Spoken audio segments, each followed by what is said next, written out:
Good evening, everyone, and thank you for attending this wonderful event.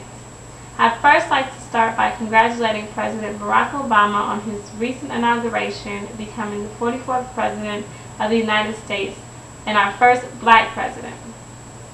To be honest with you, I did not see this coming. I have to say that President Obama had my support, but not my confidence. Needless to say, I'm thrilled to have him as the president of my country, and it says a lot about our American people and their minds and hearts. However, that does not mean that racism no longer exists in America. This brings me to why we are here tonight. We are here to make a stand. We are here to combat racism, sexism, xenophobia, and discrimination. Not just to complain about it, but to take actual steps toward eliminating it in our country. The Answer Coalition is dedicated to living up to its name, which is an acronym for Act Now to Stop War and End Racism. I remember when I first heard about Answer.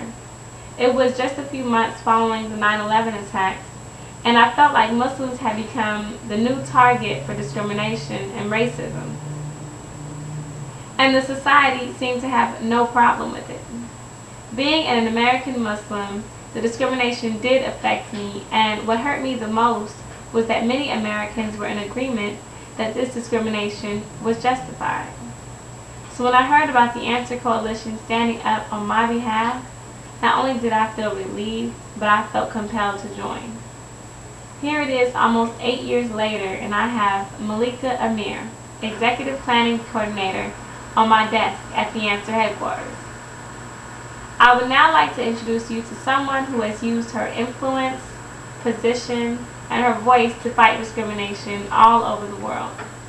She is the former President of Ireland, a post from which she resigned early in order to assume the role as the United Nations High Commissioner for Human Rights.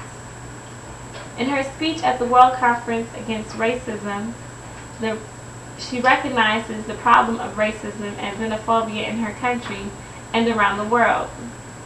Here in America, we talk about racism as though it's a birthmark that some people have and some people don't, whereas Mrs. Robinson speaks about racism as though it's a plague that needs to be cured. I am honored to introduce to you this outstanding and courageous woman. Please join me in welcoming Mrs. Mary Robinson.